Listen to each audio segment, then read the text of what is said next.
Adik-adik pelajar dimanapun Anda di wilayah Republik Indonesia dan juga di luar negeri. Assalamualaikum warahmatullahi wabarakatuh. Salam sejahtera adik-adik pelajar.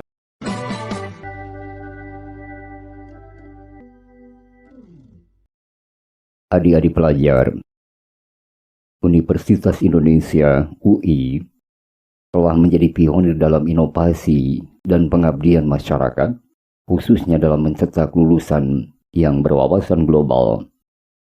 Hingga saat ini, UI mengalami perkembangan yang pesat. Dewasa ini, kampus yang sering menyabet banyak prestasi dan penghargaan tersebut memiliki kurang lebih 36.053 mahasiswa, 17 fakultas, dan 300 program studi.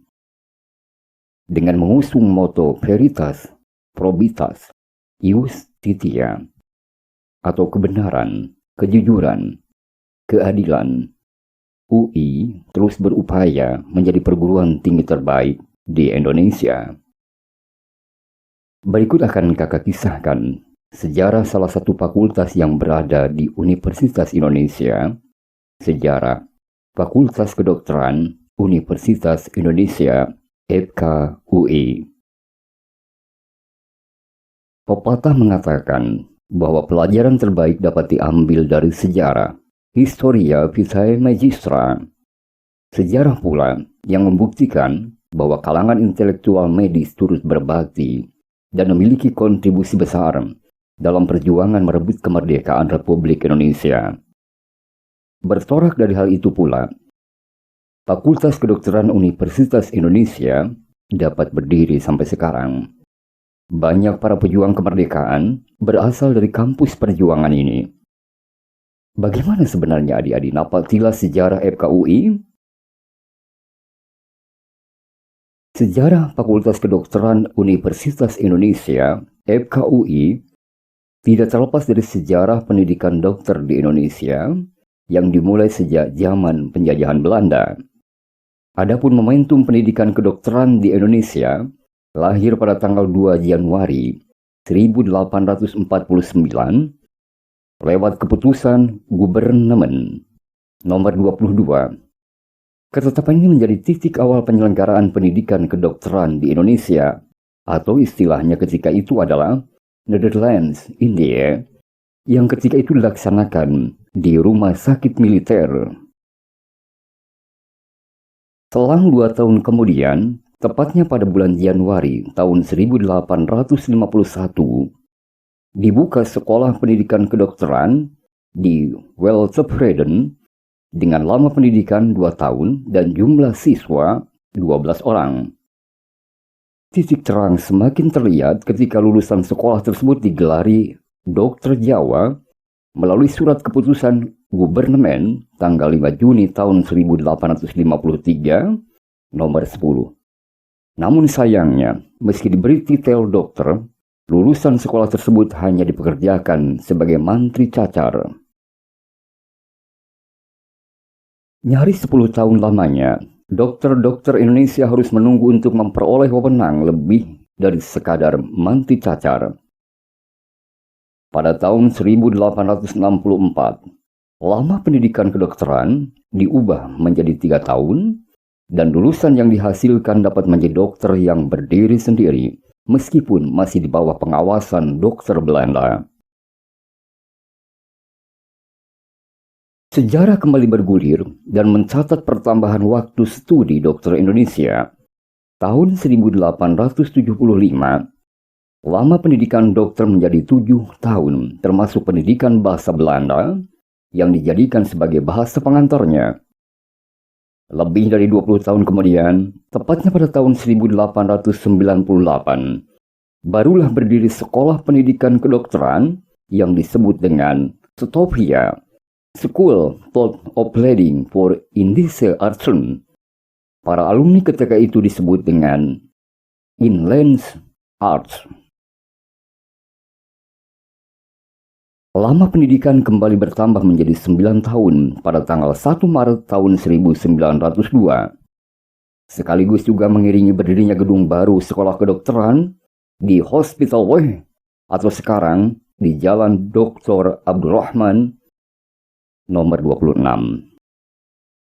Masa pendidikan 9 tahun tersebut dibagi menjadi 2 tahun perkenalan dan 7 tahun pendidikan kedokteran. Baru setahun berselang, sejarah kembali mencatat banyak hal. Waktu studi kedokteran kembali bertambah, dan kali ini menjadi 10 tahun. Bersamaan dengan disempurnakannya organisasi Stopia pada tahun 1913,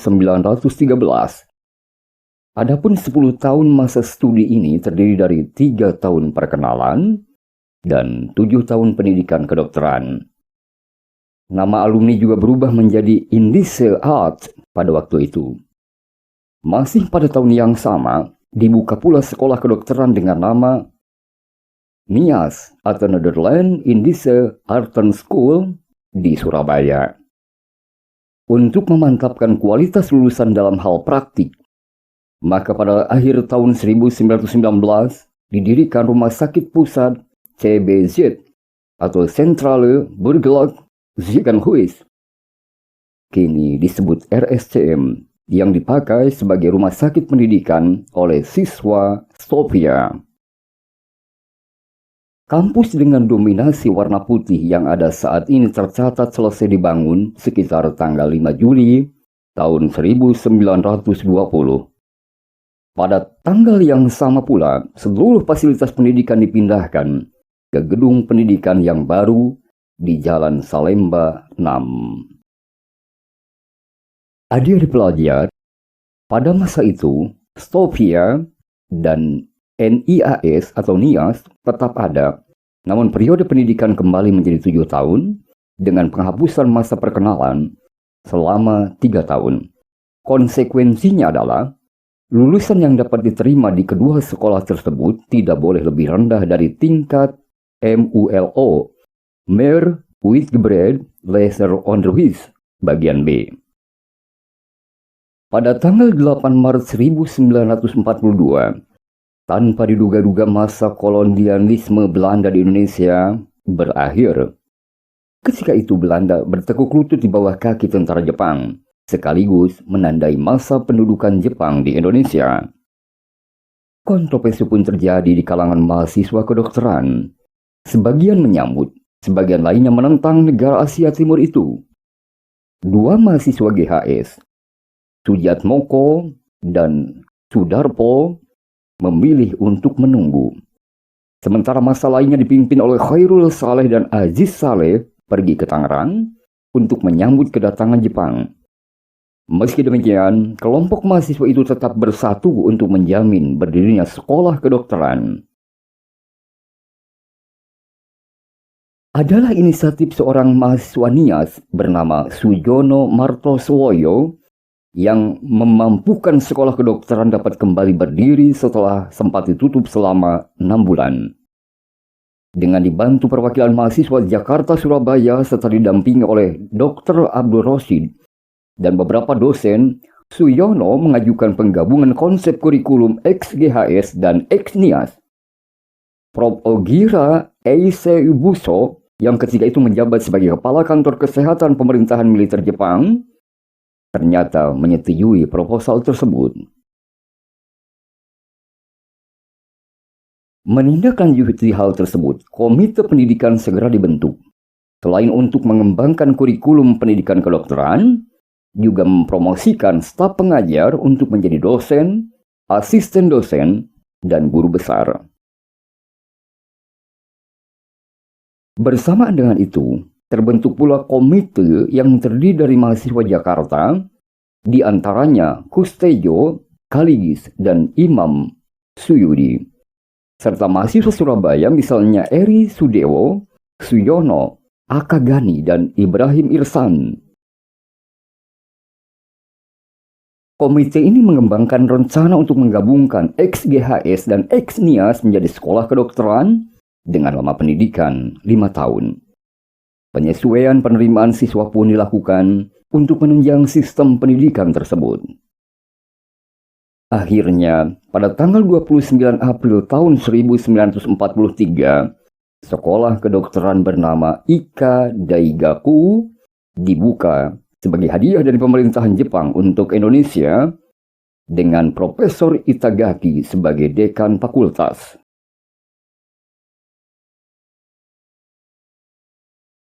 Adik-adik, selanjutnya FKUI di era pasca kemerdekaan. Gegap gempita kemerdekaan Republik Indonesia menjadi penghantar berubahnya nama sekolah menjadi Perguruan Tinggi Kedokteran Republik Indonesia, tepatnya pada bulan Februari tahun 1946. Setahun kemudian, yaitu pada Februari tahun 1947, Belanda yang kembali menginvasi Indonesia melangsungkan kegiatan pendidikan kedokteran dengan memakai nama Geneeskundig Fakulteit Noord-Universiteit van Indonesia. Namun, pendidikan kedokteran pada Perguruan Tinggi Kedokteran Republik Indonesia tetap dilaksanakan ketika itu.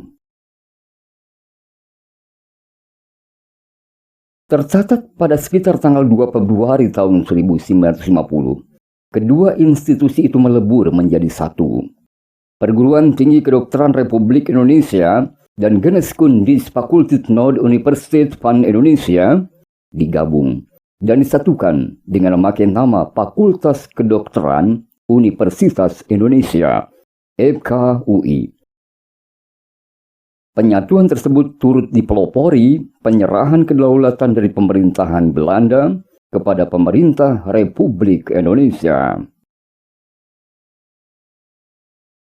Pada masa itu, era 1950-an, terdapat sekitar 28 jenis mata pelajaran dan bagian di FKUI dengan jumlah mahasiswa sekitar 288 orang dan masih terdapat beberapa orang dosen Belanda. Sebagian besar mata pelajaran juga masih diberikan dalam bahasa Belanda. Sementara sarana pendidikan yang ada meliputi Kompleks Salemba 6, Kompleks Pegangsaan Timur 16, Rumah Sakit Umum Pusat, dan Rumah Sakit Raden Saleh. Berkas sejarah tidak diketahui sebagian besar orang sejak masa itu.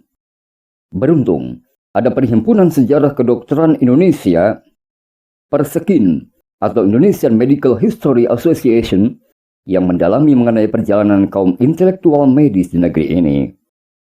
Selain itu, ada pula Komunitas Perapatan 10 yang merupakan gabungan alumni Fakultas Kedokteran dan Farmasi pada era sekolah pendidikan masih bernama Ika Daigaku dan Yakugaku.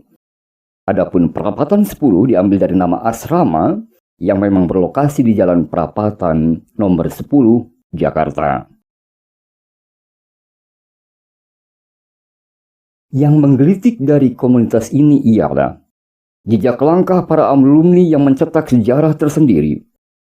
Pada era penjajahan Jepang dengan sekolah kedokteran bernama Ika Daigaku, beberapa mahasiswa justru bergabung dengan kelompok ex-NIAS di Surabaya dan ex-GHS di Jakarta. Tidak hanya itu, sebagian alumni juga tidak melengkapi pendidikan hingga menyandang gelar dokter atau ahli farmasi, namun aktif menjalani profesi dalam bidang lain seperti militer, diplomasi, ataupun pegawai pemerintahan. Bahkan pada perang kemerdekaan atau pada masa perang kemerdekaan 1945-1949, hampir semuanya rela berkorban jiwa dan raga hingga harus gugur di medan perang demi terwujudnya proklamasi 17 Agustus tahun 1945.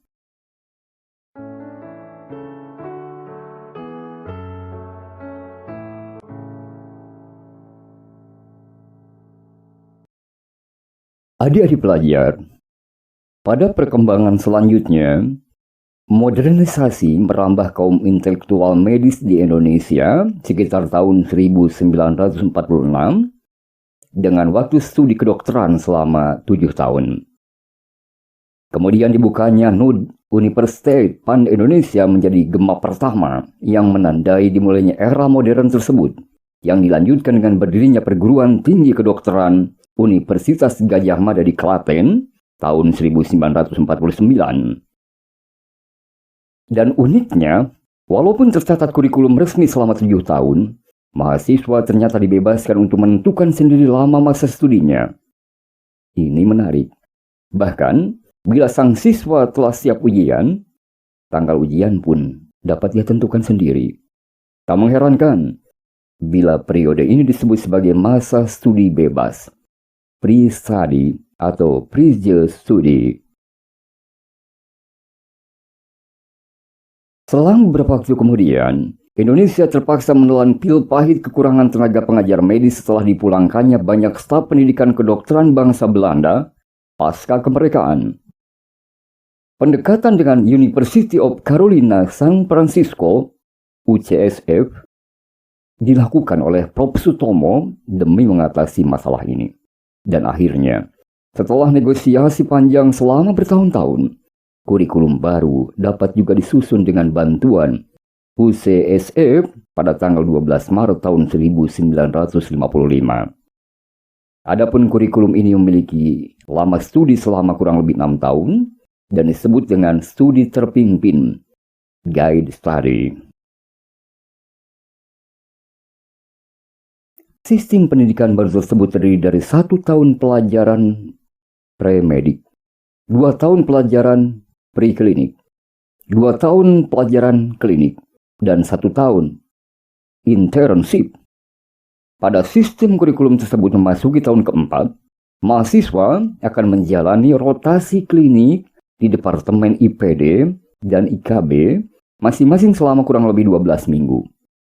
Departemen Obskin, IK, dan Psikiatri Neurologi selama masing-masing 8 minggu. Setelah lulus dari masa klinik, mahasiswa akan menjalani internship yang ketika itu dibagi menjadi 2 bagian. Setengah tahun bidang medis dan setengah tahun sisanya bidang kirurgis. Dan yang menarik adik-adik, internship seluruhnya dianggap sama dengan ujian dokter bagian 2 Romawi, sehingga pada akhir tahun ke-6 tidak perlu lagi diadakan ujian. Para siswa akan memperoleh surat keterangan dari pihak yang diberi kuasa yang menyatakan bahwa ia telah menjalani internship dengan memuaskan, sudah cukup untuk pemberian ijazah dokter.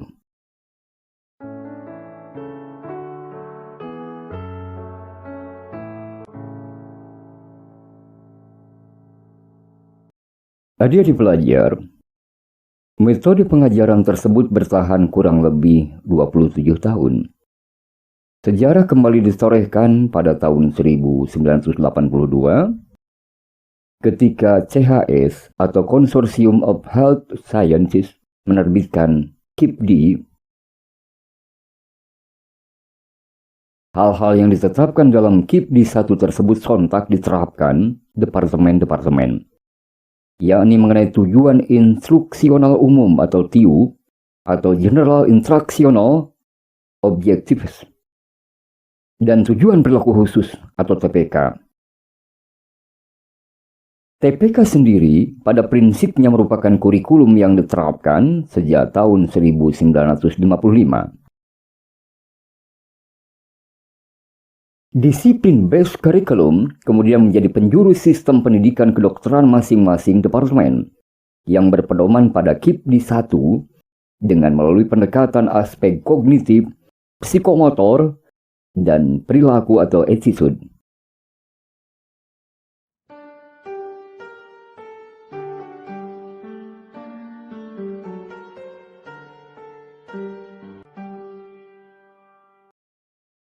Adik-adik pelajar, dan memasuki milenium baru, serta tantangan globalisasi yang semakin merambah dunia medis, membuat FKUI bergegas pula membenahi dirinya.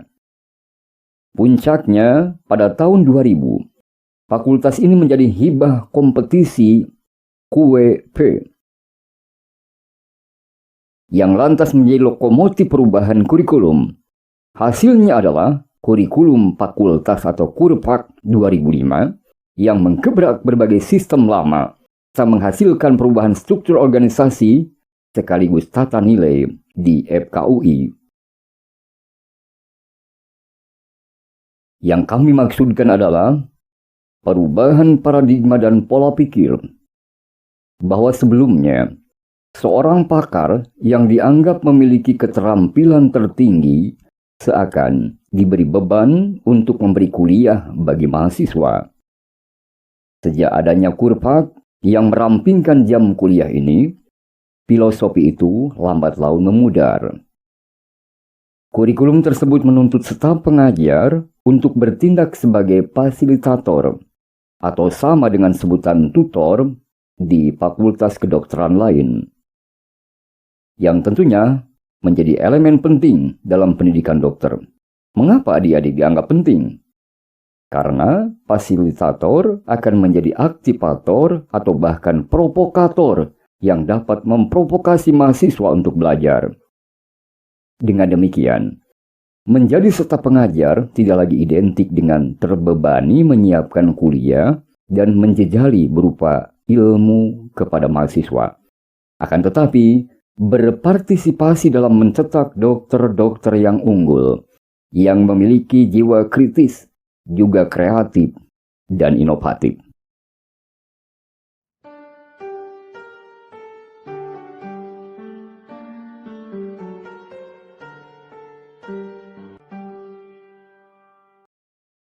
Adik-adik, akhirnya sejarah mencatat kali kedua disusunnya kurikulum terintegrasi di kampus ini. Sejalan dengan rencana strategis atau Renstra FKUI, Kurpak 2005 yang kini disebut kurikulum berbasis kompetensi FKUI 2005 dibakukan dan diterapkan hingga sekarang. Namun, bukan berarti jejak langkah FKUI berhenti sampai di sini. Dengan semangat yang sama seperti saat berdirinya dulu, semangat perjuangan kampus ini tidak pernah padam untuk menggojlok, menata api, serta mempercantik sistem pendidikan kedokteran demi mencetak dokter-dokter unggul kebanggaan bangsa.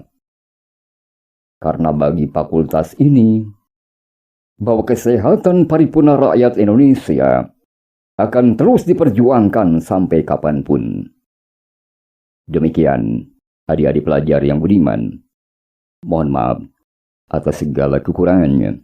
Kami dari ujiantulis.com dan channel Ujian Tulis. Saya, Kang Asep Dewan, yang didampingi oleh Kang Sony Maulana, mengucapkan terima kasih atas atensi Anda. Salam sejahtera. Wassalamualaikum warahmatullahi wabarakatuh.